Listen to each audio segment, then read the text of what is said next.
Good morning, friends. Today we are going to discuss the syllabus of the paper 4, nothing but the analytical chemistry. In the first lecture, in the first lecture of the physical chemistry, I have already discussed about the different papers. The fourth paper of chemistry is nothing but the analytical chemistry. Again, it has the 4 units having the equal weightage of the 25 marks. Question paper patterns will be again same. 100 marks question paper will be there, as I discussed already in case of the physical chemistry.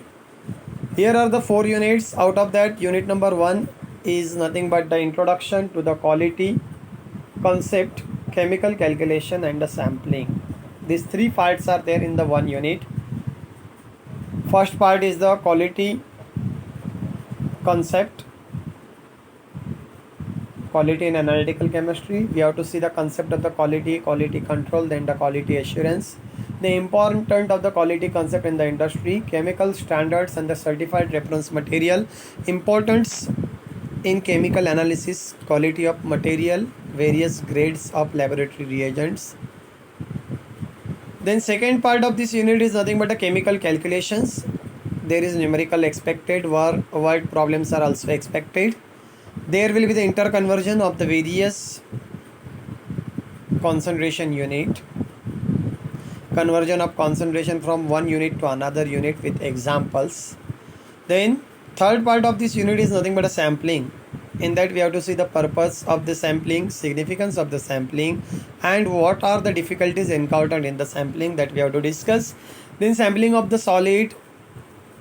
In that we have to see sample size, bulk ratio, size to weight ratio, multi-stage and sequential sampling, size reduction methods, sampling of the compact solid, equipments and methods of sampling of compact solids.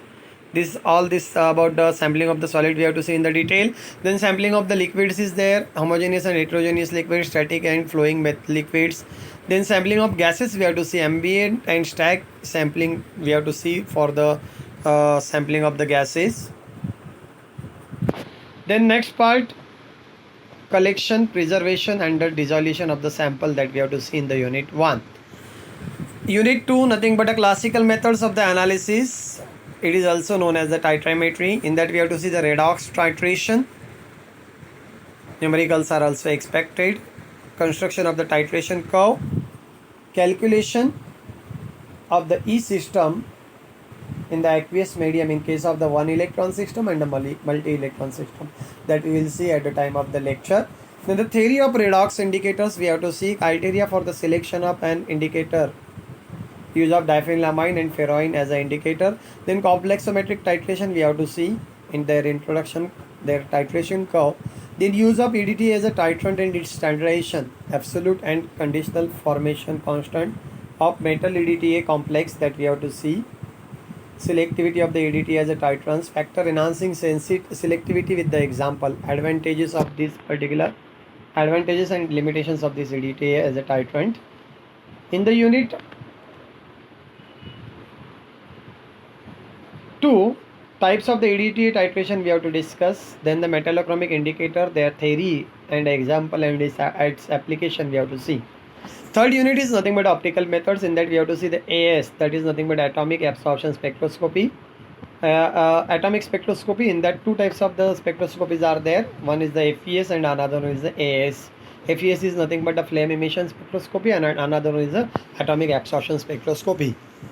We will see in detail. We have to see their introduction, energy level diagram, atomic spectra, absorption and emission spectra. Then flame photometry we have to see in detail. All these 2 techniques we have to see in detail. Then we have to see the comparison between FES and FES, its application, advantages and limitations.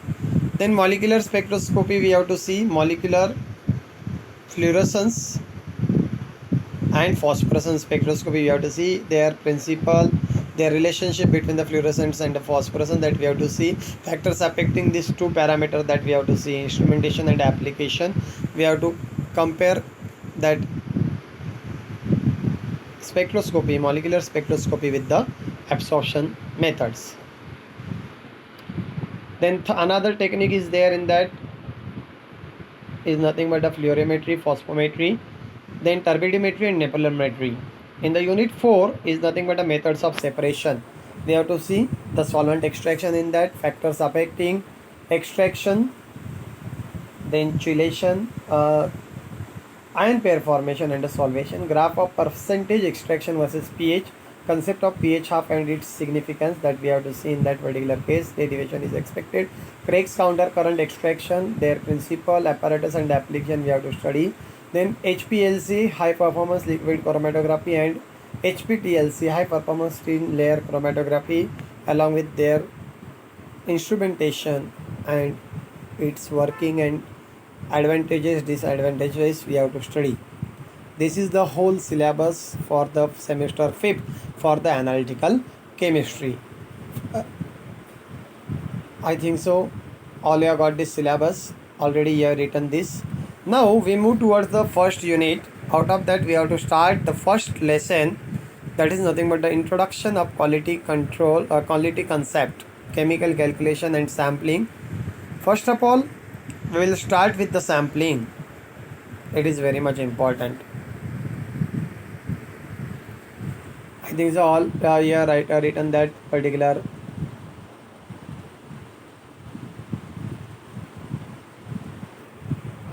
Now, why the sampling is necessary? We have to see the definition of the sampling.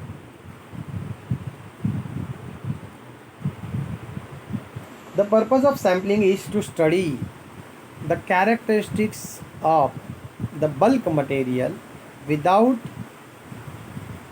studying the whole of the material. What is there?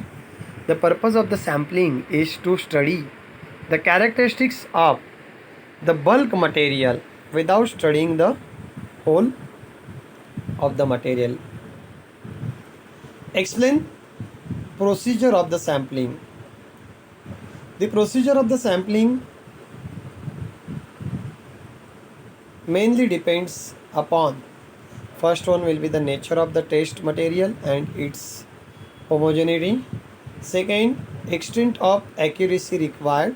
Third, the cost of the product to be manufactured, then the manufactured from the material, then cost of the analysis, and last one is the cost of the sampling. The another part is that what are the steps which are involved in the sampling of the bulk material. There are three major steps involved in the sampling of the material. One will be the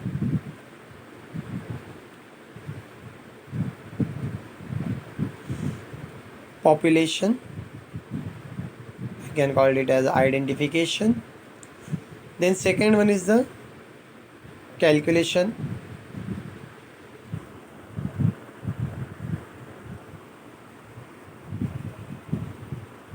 Population identification.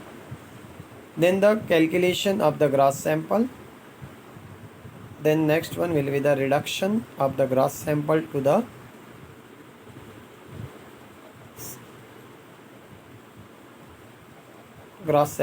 lab sample. These are the three steps involved in that particular sampling. The three steps is explained as, first one will be the identification of the population from the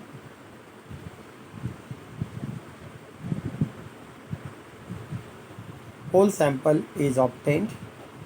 The term population is used to discuss the bulk quantity from which sample is removed. The gross sample which is collected from bulk should be true representative of the population. Gross sample collected has to be reduced to few grams of the homogeneous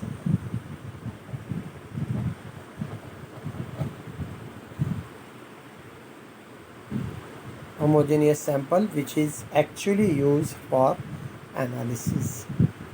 Now, what is the purpose of the sampling? One is the judging acceptability, then detecting contamination, and third one is the identifying materials. What will be there? Judging acceptability is nothing but for the purpose for the purchase or sales of materials or goods. Specifications are mentioned. Then sampling helps to determine whether these requirements are fulfilled. For example, analysis of an ore will help in determining whether it's economical or not for extraction process. Then second purpose of the sampling is detecting the contamination. The second purpose of the sampling is to assure that the material is free from the contamination or is free from contaminants.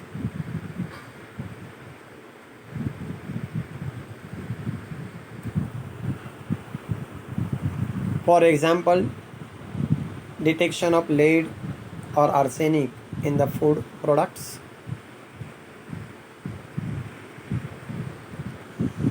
Third method is identifying materials. Sampling helps to identifying and estimating various materials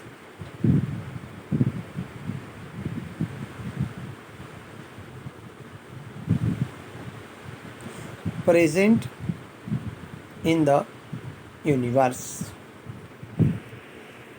These are the three purposes for which the sampling is done. One is nothing but that we have seen. One is the judging acceptability, does that product is acceptable or not, detecting the contaminants to find out which are the contaminants present in that, and third one is the identifying the material, whether these things are present in that or not, that we have to identify. These are the purpose of the sampling. Significance and the importance of the sampling. The success of any analysis depends on the accuracy of the sampling. The term sampling implies procuring the sample, preparing it in a form that will be suitable for the analysis and preservation of the sample. First one is that significance. First significance is that the success of any analysis depends on the accuracy of the sampling. This is the important thing. Then the second, the term sampling implies procuring the sample, preparing it in a form that will be suitable for the analysis and preservation of the sample. The result obtained for the samples are used for the bulk material.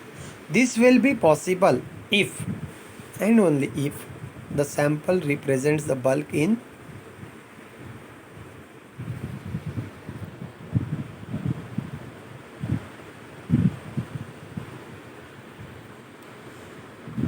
totality.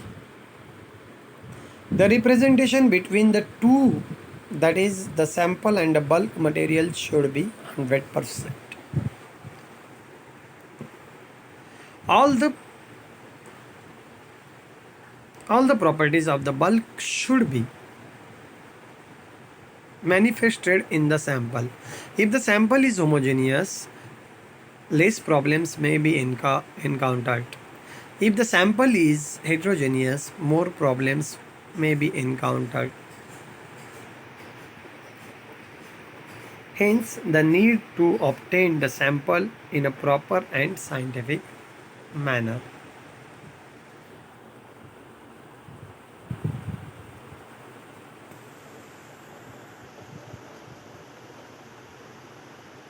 The sample has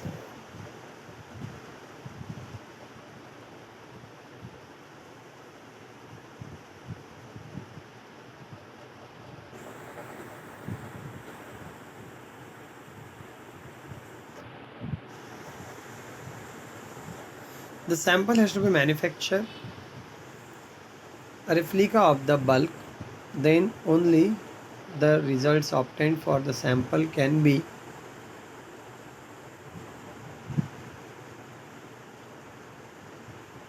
extended to the bulk material.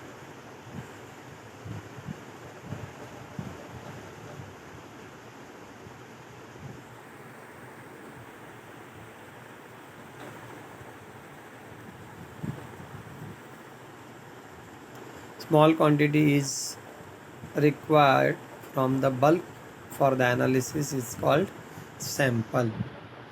Now we have to see the important terms which are involved in the sampling. Sample is nothing but a small quantity is required from the bulk for the analysis is called as a sample. This is a simple definition. Another definition is that a portion of material taken from the consignment and selected in such a way that it possesses the essential characteristics of the bulk. It is the again the another definition. You can simply remember that the small quantity is required from the bulk for analysis is called as the sample. Sampling procedure. The succession of steps set out in the specification which assures that a sample shall possess the essential characteristics of the bulk. This is called a sampling procedure. Universe or say population. The bulk quantity of a material from which the sample is taken is nothing called as a population or say universe. Sampling unit. The minimum size packages in the consignment which is the sample may present is called as a sampling unit. Increment. A stated amount of the material to be taken from the sampling unit is called as the increments. These are the terms which we have to remember while studying the sampling. Then the gross sample. The sample prepared by mixing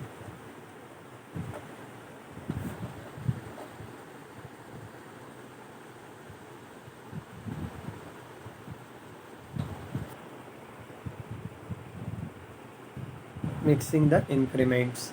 The sample prepared by mixing the increments is called as a gross sample. Subsample. A smaller sample produced in the specified manner by subdivision of the gross sample. It has the essential characteristics of the gross sample. It is called as a subsample. Analysis of sample. An accurately weighed amount of the subsample taken by the analyst from the gross sample for the test is called as analysis sample. Types of sampling. Sampling procedures can be broadly classified into two types. One is the random sampling and second one is the non-random sampling or systematic sampling. Random sampling involves selection of a sample without any accuracy. In this method, every part of the bulk material has equal chance of being picked up as a sample. If the sample size is large enough, then it will represent a composition of the universe. This technique requires a minimum knowledge of the universe under consideration. If the universe is homogeneous, random sampling is easy to perform. But if the universe is heterogeneous, random sampling becomes tedious and time consuming. Non-random sampling, this type of sampling appears to be more scientific than a random sampling. Sample units are drawn in a definite sequence of equal intervals from one another. Difficulties encountered in the sampling. Sampling procedures can be rather difficult, time consuming, and expensive. Common difficulties encountered and their solution are discussed below. Lack of prior information. Previous information about the bulk material with respect to its composition, homogeneity, and characteristics will useful in the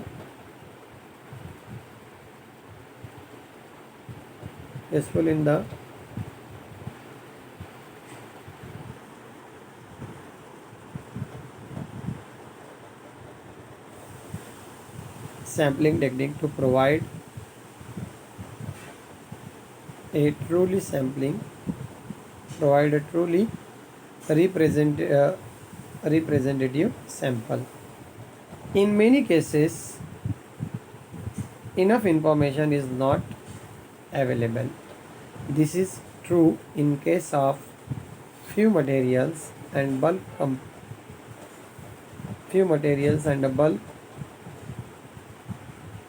commodities. In such cases, examination of the previous data may often supply approximate but needful information. In many cases,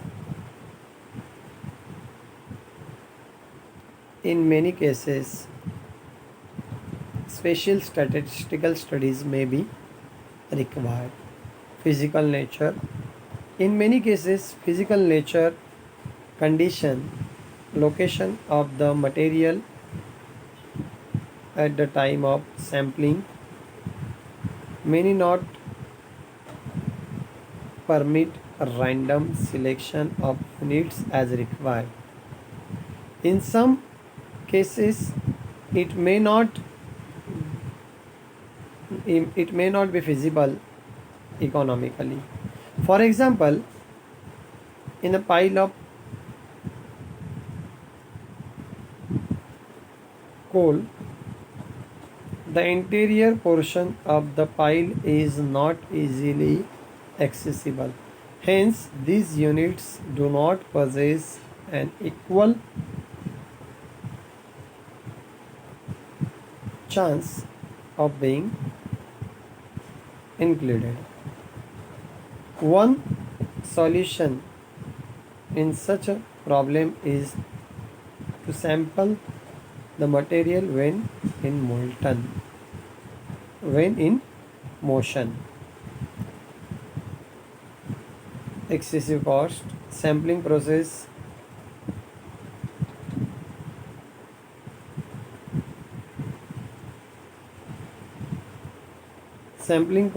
definitely involves time, labor, and money. From all the angles,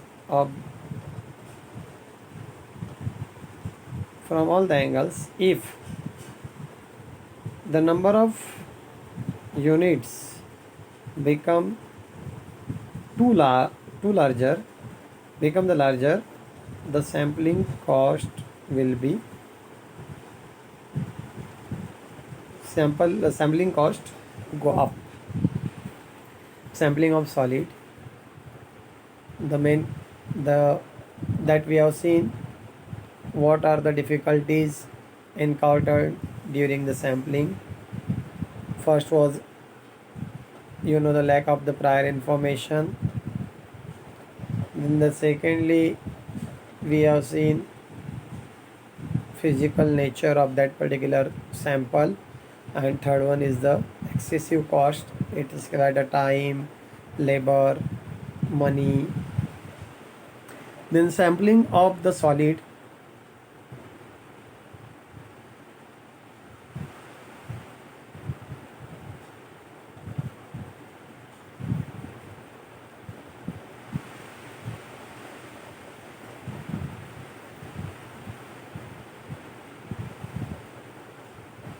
Gases and liquids can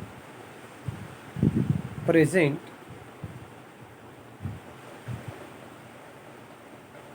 difficulties in sampling. The greatest problem of sampling mainly arises to the solids. In solids, difficulties due to heterogeneity of the bulk material are very frequent. What is there in the sampling of the solid? It is very difficult because the heterogeneous nature is there.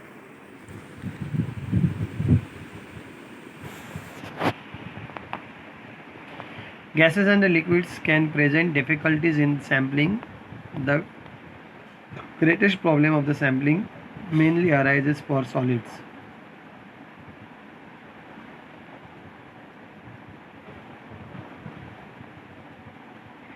In solids, difficulties due to heterogeneity of the bulk material are very frequent. Even material which apparently appear homogeneous turn out to be heterogeneous due to localized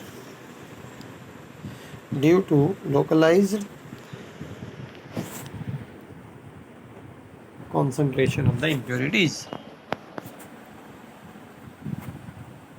Sample size.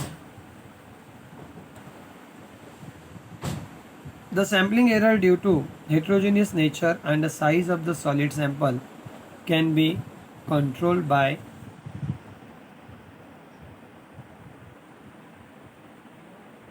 crushing the large particles into smaller size. The size of the sample depends upon the various factors such as the particle size, the bulk size,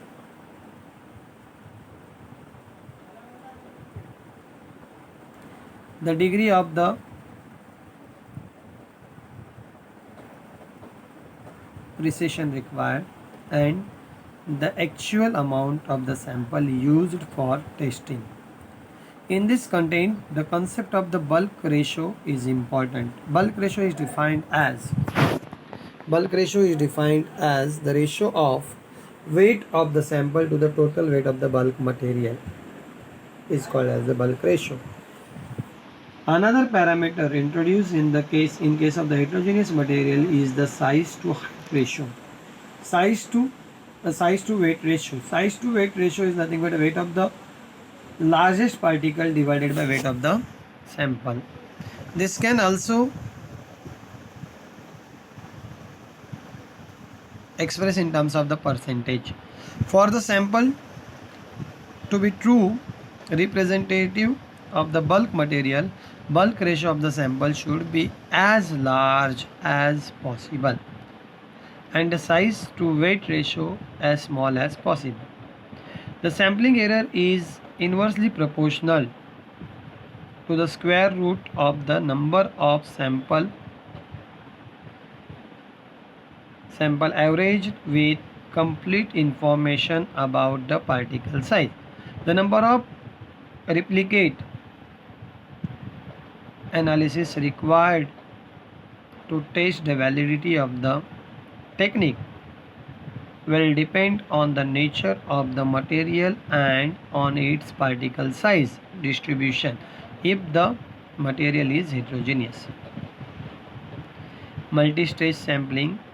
In the case of the multi-stage sampling, a sample of definite size is drawn and analyzed. The result of the analysis are examined. The results obtained are used to decide the number of samples to be taken in the second stage. The decision for which the sampling is carried out being taken at the end of the second stage. Then sequential sampling. In sequential sampling, the samples are continuously drawn and analyzed. The results obtained are added and then averaged if the values are very close to each other. Size reduction method. There are three different methods used for reduction in the sample size that we will see in the next lecture.